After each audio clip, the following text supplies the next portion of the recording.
नमस्कार दोस्तों, स्वागत है आप सभी का हमारे YouTube चैनल में। दोस्तों आज की वीडियो में हम लोग बात करेंगे झारखंड डीएलएड के फाउंडेशन पेपर 4 के उन सभी इम्पोर्टेंट टॉपिक को देखेंगे और उसके शॉर्ट नोट्स को भी देखेंगे ताकि आप आने वाले एग्ज़ाम में अच्छा एग्ज़ाम दे पाएँ और बहुत ही कम समय में कम शब्दों में हर एक क्वेश्चन को समझ पाए ताकि एग्ज़ाम में बढ़िया तरीक़ा से लिख सके। तो चलिए आज वीडियो को शुरू करते हैं। आज हम लोग देखेंगे फाउंडेशन पेपर 4। आज कम समय में कंप्लीट पेपर को तैयार करेंगे ताकि एग्ज़ाम में आप बेहतरीन तरीके से लिख सके। तो चलिए वीडियो को आगे बढ़ाते हैं। दोस्तों फाउंडेशन पेपर 4 जो एग्ज़ाम होने वाला है, आज का पहला क्वेश्चन है शैक्षिक प्रौद्योगिकी एवं तकनीकी शिक्षा पर चर्चा कीजिए। ये आपका फर्स्ट क्वेश्चन है। दोस्तों इसका आंसर जो मैंने दिखा है, शैक्षिक प्रौद्योगिकी का मतलब होता है शिक्षा को प्रभावी बनाने हेतु तकनीकी का प्रयोग।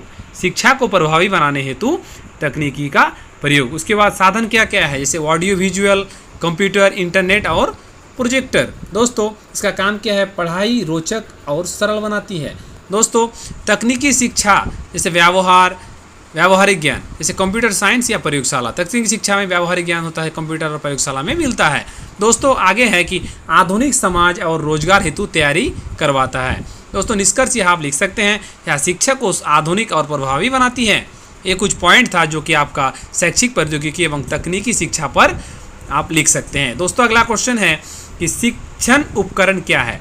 शिक्षण उपकरण क्या है, इसकी आवश्यकता क्या है। शिक्षण उपकरण पढ़ाई को सरल और रोचक बनाने के साधन है, जैसे कि चार्ट, मॉडल, नक्शा और कंप्यूटर। दोस्तों और आगे लिख सकते हैं कि अमूर्त विषयों को आसानी से समझाने में सहायक होते हैं। शिक्षण उपकरण बच्चों की जिज्ञासा और रुचि को बढ़ाते हैं। शिक्षक का समय बचता है। निष्कर्ष में आप लिख सकते हैं शिक्षा को जीवन बनाते हैं। शिक्षा को जीवन बनाते हैं। दोस्तों चलिए देखते हैं अगला क्वेश्चन क्या पूछा जाने वाला है। दोस्तों शैक्षिक तकनीक में कंप्यूटर की क्या उपयोगिता है। दोस्तों आधुनिक शिक्षा का प्रमुख साधन है। E learning, online class, digital सामग्री उपलब्ध है। डेटा संग्रह, मूल्यांकन और परिणाम निर्माण में सहायक होता है। इंटरनेट से वैश्विक ज्ञान तक पहुंच होती है।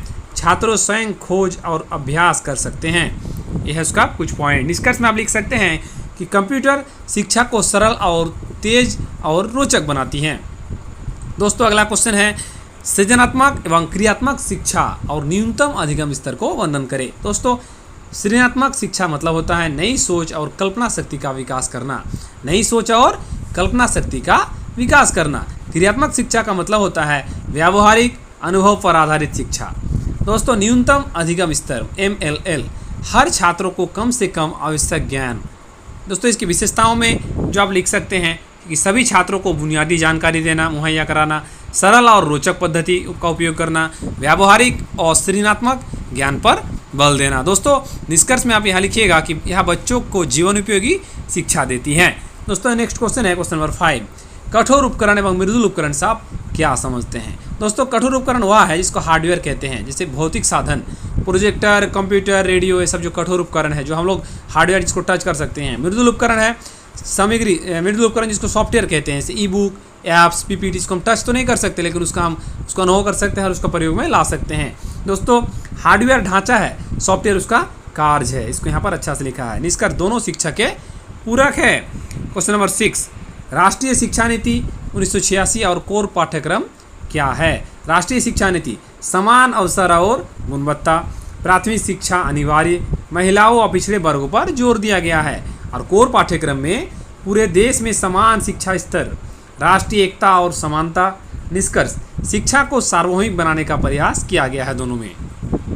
दोस्तों अगला क्वेश्चन है पाठ्यक्रम और इसके निर्माण के सिद्धांत क्या क्या है। पाठ्यक्रम अध्ययन सामग्री और गतिविधियों का समूह, इसमें विषय, खेल, कला और जीवन उपयोगी शिक्षा होता है। निर्माण के सिद्धांत जो है बच्चों की आयु और रुचि को ध्यान में रखा जाता है। समाज और राष्ट्र की आवश्यकता हेतु किया जाता है। सर्वांगीण विकास पर बल दिया जाता है। निष्कर्ष अच्छा पाठ्यक्रम उपयोगी शिक्षा देता है। अच्छा पाठ्यक्रम उपयोगी शिक्षा देता है। दोस्तों क्वेश्चन नंबर जो 8 है सतत एवं व्यापक मूल्यांकन। सतत एवं व्यापक मूल्यांकन। दोस्तों सतत नियमित मूल्यांकन को कहते हैं। सतत जो है वो नियमित मूल्यांकन को, रेगुलर मूल्यांकन को कहते हैं।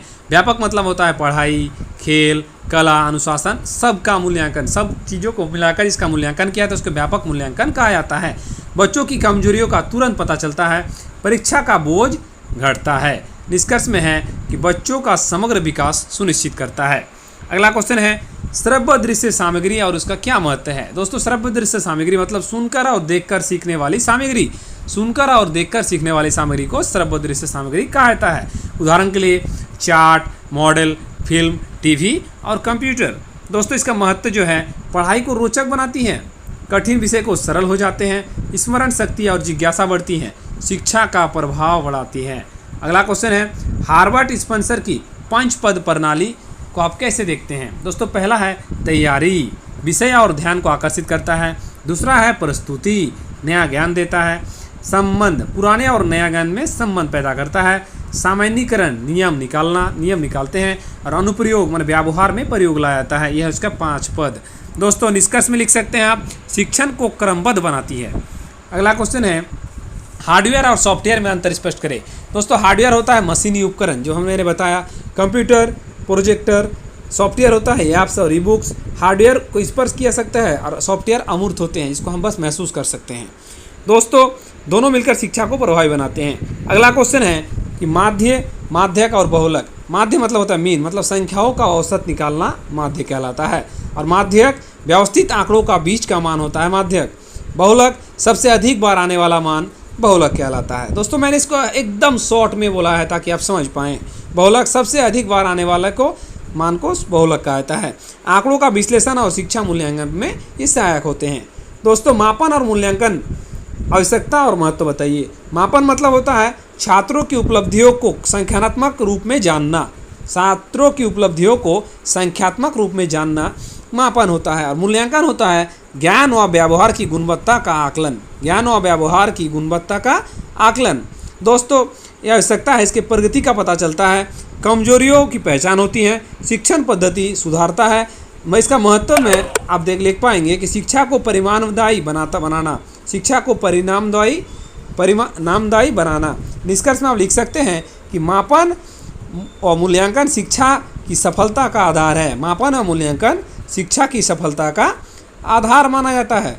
दोस्तों अगला क्वेश्चन है संक्षिप्त टिप्पणियाँ लिखे। जो 8 नंबर में आपको पूछा जाता है, शॉर्ट नोट्स लिखना कहा जाता है। सूक्ष्म शिक्षण, सूक्ष्म शिक्षण में आप क्या लिख सकते हैं। शिक्षक प्रशिक्षण की अवधि, जो शिक्षक प्रशिक्षण होता है ना उसका अवधि 5 से 10 मिनट में छोटा पाठ पढ़ाया जाता है।